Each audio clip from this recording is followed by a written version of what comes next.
અરે સાંભળ તો, હા બોલો. તું તારા મમ્મીને ઘરે કેટલા દિવસ રોકાવા જવાની છું?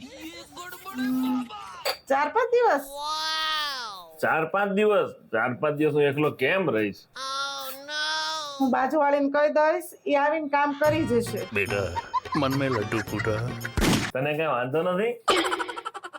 પડોશી તો પડોશીને કામ લાગે કે નહીં? बात तो सही है। હા, પણ રાતે મને તારી વગર એકલા ઊંઘ ન આવે એનું હું. હું એને કહી દઈશ, એ રાતે રોકાઈ જશે. बेटा मन में दूसरा लड्डू फूटा। હારું તો તું એક કામ કર, 4-5 દિવસની જગ્યાએ અઠવાડિયું રોકાઈને આવજે બસ. અરે તમે ટેન્શન ન લ્યો, એ કામે કરી જશે ને રાતે રોકાઈ જશે. મારાથી નહીં અવાય મમ્મી, તમે સમજો. હારું હાલો હું મૂકું. જય શ્રી કૃષ્ણ. कैसा लगा मेरा मजाक? હા તમે શું કહેતા હતા? તો તારા મમ્મી હારે વાત કરતી હતી?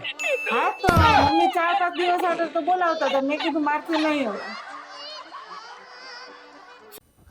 આ શું છે? શું છે? વાંચો તો ખબર પડે ને શું છે. તમે મારી પત્નીની પાછળ પાછળ ભરવાનું બંધ કરી દેજો, નહીતર હું તમને જીવતો નહીં છોડું.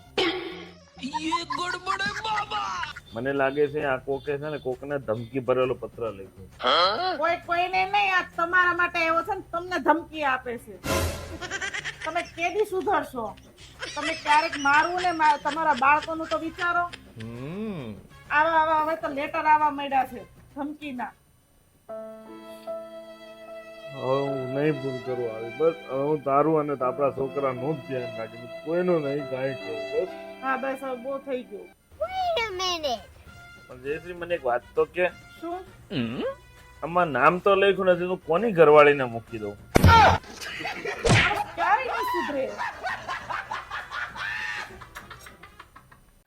સાંભળો, તમારી પાસે 2 ઓપ્શન છે. કયા? પેલો, તમે બાજુવાળીને છોડી દો. અને બીજો? બીજો, મને 2000 રૂપિયા આપો ને મને છોડી દો. પાક્કું? આ તો પાકું જ ને. પછી તો કઈ કહીશ નહીં ને? હું શું કરવા કઈ કહું તમને? લાવ. હારું હાલે 2000 રૂપિયા છોડી દીધી બસ. આ તો હવે છોડી દો મને. છોડી તો દીધી હું. અરે મને છોડી આવો. तू समझा? હારું જા જા બસ છૂટી. હું છૂટી? તો અરે મને શાક માર્કેટ છોડી દો અને હું બાજુવાળીને કહી દઈશ રિક્ષામાં આવશે. તમે હું વિચારતા હતા? કાઈ નહીં. હાલો ને કાંઈ નહીં.